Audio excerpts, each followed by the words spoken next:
नहीं है। हम लोग कोई ड्रामा नहीं करते, ड्रामा तो आप करते ऐसे हो। ले लो आप, अब एक एक करके बोलेंगे। आप ऐसे ड्रामा ले लो। करते नहीं, हम नहीं, तो अब कह रहे हैं ले लो आप। हो गया, इसको अब यहीं छोड़ेंगे। मेहताब साहब मैं आपसे सवाल कर अरे ले लेता लो हूं। ना एक नहीं नहीं नहीं, मेहताब साहब वो हो गया, उस पर जिक्र हो गया। मेहताब साहब मैं आपसे सवाल ले लेता हूं। हम संभल का ही जिक्र कर लेते हैं। संभल में आज से पहले जो हिंसा हुई थी, और संभल का तो इतिहास भी जाना जाता है दंगों के लिए। दंगे इतने हुए हैं संभल के अंदर कि आज उसकी स्थिति इतनी खराब हो गई है। आप देखिए कई ऐसे अब शहर थे, माफ कीजिए, कई ऐसे कस्बे थे जो खाली के खाली हो गए। हिंदू परिवार वहां से पलायन कर चुके हैं, उनके मंदिर खाली पड़े हैं, घर खाली पड़े हुए हैं। और आज जब वहां के सांसद साहब है जो ये कहते कि 40 साल से बंद पड़ा था, 40 दिन में हम कुछ कर सकते थे। मुझे ये जानना है कि चीजें तो खराब हुई, जाहिर सी बात है, जब दंगे हुए थे उसके अंदर बहुत कुछ तबाह हुआ। आज एक कम्युनिटी वहां से पलायन करने को मजबूर हो गए।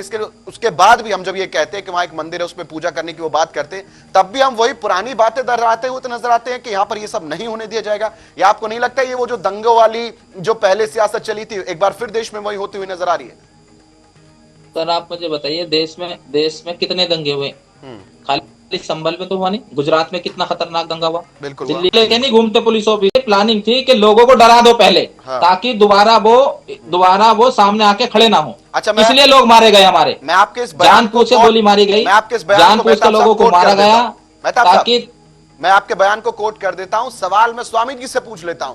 स्वामी जी, वहां टीम सर्वे करने गई थी पहली बार और दूसरी बार गई, तो क्यों जय श्री राम के नारे लगाए गए? ये मेहताब साहब कह रहे, क्यों ऐसे नारे लगाए जाते हैं कि जब वहां पर तो मस्जिद का सर्वे हो रहा था, क्यों जय श्री राम के नारे लगाए गए? ये कोट करके मैं उनका बयान यहां पर आपसे पूछ रहा हूं। देखिए, हर्षोल्लास के अंदर यदि किसी ने जय श्री राम बोला तो उससे आपत्ति क्यों होनी चाहिए? कोई नारायण तकबीर बोलेगा, कोई जय श्री राम बोलेगा, सवाल ही नहीं।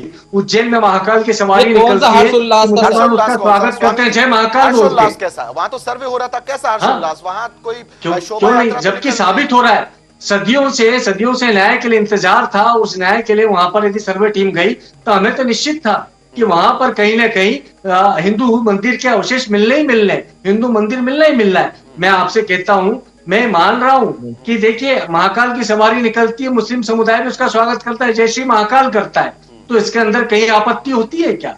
यदि उन नारों से आपत्ति उन लोगों को होनी है जिन लोगों को वहां पर कब्जा बनाए रखना है, जिनको सत्य को सामने नहीं लाने देना है। पत्थरबाजी तो नहीं की थी ना? पत्थरबाजी क्यों हुई? इतनी सी बात के ऊपर पत्थरबाजी हो जाएगी? सुनियोजित आप गोधरा बनाना चाहते थे क्या संभल को? यानी पहले से प्लान था क्या पत्थर फेंकेंगे? यह उचित नहीं है, बिल्कुल भी उचित नहीं है। संविधान के अंदर में आस्था रखनी होगी, कानून को हमें स्वीकारना होगा, तभी तो हम भारत के हैं। अन्यथा हम भारत में रहकर के भारत की जड़ें खोदते रहेंगे क्या? अच्छा स्वामी जी, मैं आप ही बाबा जी, कानून सबके लिए होता है या विशेष एक धर्म के लिए होता है? मेहताब साहब, मैं आप ही से पूछ रहा हूं, लेकिन मैं कोट कर देता हूं, जैसे मैंने आपका सवाल कोट किया ऐसे ही उनका सवाल कोट कर देता हूं। स्वामी जी ने ये कहा कि जय श्री राम का नारा एक बहाना मिल गया, और उस बहाने के मद्देनजर जो प्री प्लान्ड विवाद था, जो प्री प्लान्ड यहां पर चीजें की गई थी, उसको रूप दे दिया गया कि जय श्री राम का नारा लगा, इसलिए चीजें उग्र हो गई और यह वायलेंस हुआ। तो जय श्री राम एक बहाना मिल गया क्या? देखिए, ये वाली ये घटना नहीं जय श्री राम की। इन्होंने भगवान राम के नाम को इतना वो बना दिया है कि अगर कोई पीछे से जय श्री राम का नारा बोले तो डर ये लगता है कहीं चाकू ना घुसा दे, तलवार से काटना दे गर्दन। ऐसी कितनी घटनाएं देश में हुई बताइए जय श्री राम के मेहताब साहब, कितनी घटनाएं देश में घटना बता देता हूं बोलकर। स्वामी जी का मैं जिक्र कर लेता, मैं स्वामी जी से पूछ लेता हूं। स्वामी जी, जो अभी मेहताब साहब ने कहा उसका जवाब मैं चाहता हूं कि आप विश्व के अंदर ऐसा कोई देश बता दीजिए जहाँ पे हिंदू धर्म के नाम पर आक्रमण हुआ हो और धर्म के आधार पे किसी भूभाग क्या किया हो।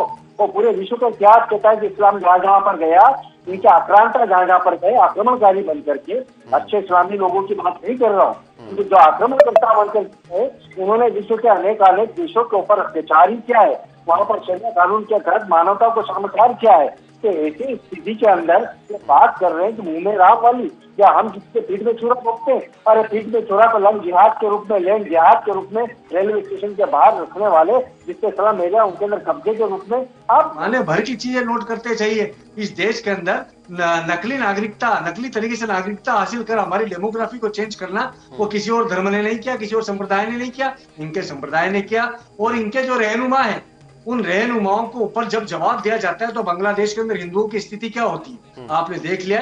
तो एक भी उदाहरण बता दीजिए विश्व का जहां पर हिंदू सनातन धर्म ने इस प्रकार के आक्रांता के रूप में आक्रमण किया हो, वहां पर इस प्रकार के अत्याचार क्यों, महिलाओं के बलात्कार क्यों, बच्चों का वध क्या हो। ये आतंक के नाम पे, उग्रवाद के नाम पर या आक्रमण के नाम पर, भूभाग पे नियंत्रण के नाम पर इनका एकमात्र ऐसी विचारधारा है जो कि निरंतर रूप से ऐसी कार्रवाई को अंजाम देती है। सपना जी, इस देश स्वामी के जी, अंदर गजवा हिंद की सपना बात जी हमारे साथ फिर जुड़ गए, वो कुछ इस पर प्रकाश डालना चाहेंगे। सपना जी नहीं, सपना जी वैसा कुछ नहीं बोल रहे, आखिरी कमेंट में लेता हूं स्वामी जी आपसे। आप मुस्कुराते हुए बड़े जवाब दे रहे हो, मैं आपसे एक अमल वाला एक यहां से जवाब चाहता हूं कि अभी तो मैंने मेहताब साहब से यही पूछा कि अगर उनके विपरीत, उनके ऑपोजिट ये अगर फैसला आता है तो वो क्या करेंगे। मैं ये जानना चाहता हूं कि मान लीजिए ये जो दावे किए जा रहे हैं खंडित कर दिए जाते हैं, वहां मस्जिद ही रहता है और कहा जाता है कि ये हिंदू पक्ष की जो याचिका है ये मतलब बेवजह है, इसका कुछ ऐसा वहां पर प्रूफ नहीं मिला, तो तब ये फैसला किस तरह से रहेगा। क्या आप वहां पर फिर अपना जो बयान है वो वहां पर यही सेम रखेंगे कि अगर कोर्ट ने कह दिया तो ठीक है, वहां मंदिर नहीं है? जी नहीं, मैं भारत की न्याय व्यवस्था के अंदर पूर्ण विश्वास रखता हूँ। न्यायालय जो फैसला देगा उसे हम स्वीकार करेंगे और प्रत्येक पक्ष को ये स्वीकार करना चाहिए। मेहताब जी की एक बात से मैं बड़ा सहमत हूँ, वो ये बात यह है कि यदि हम शासकीय अवधारणाओं को या शासकीय हस्तक्षेप को हमने आने क्यों दिया, आने इसलिए दिया क्योंकि हम लोग आपस के अंदर बिना मतलब में लड़ते रहे हैं इस देश के अंदर, जबकि ये देश सनातन का है। ये देश के सनातन के अंदर हिंदू मुस्लिम सिख ईसाई सभी बड़े शांति से रहते आए थे, किंतु यदि हम एक दूसरे के भावों को समझ जाए, परस्पर सम्मान का भाव रखें, तो निश्चय ही कोई विवाद की स्थिति नहीं बनती है और नहीं किसी शासकीय हस्तक्षेप की स्थिति। ठीक है, स्वामी शैलेंद्र आनंद गिरी जी, मेहताब उस्मानी साहब और डॉक्टर सपना शुक्ला जी, बहुत बहुत शुक्रिया हमारे साथ जुड़ने के लिए। आपने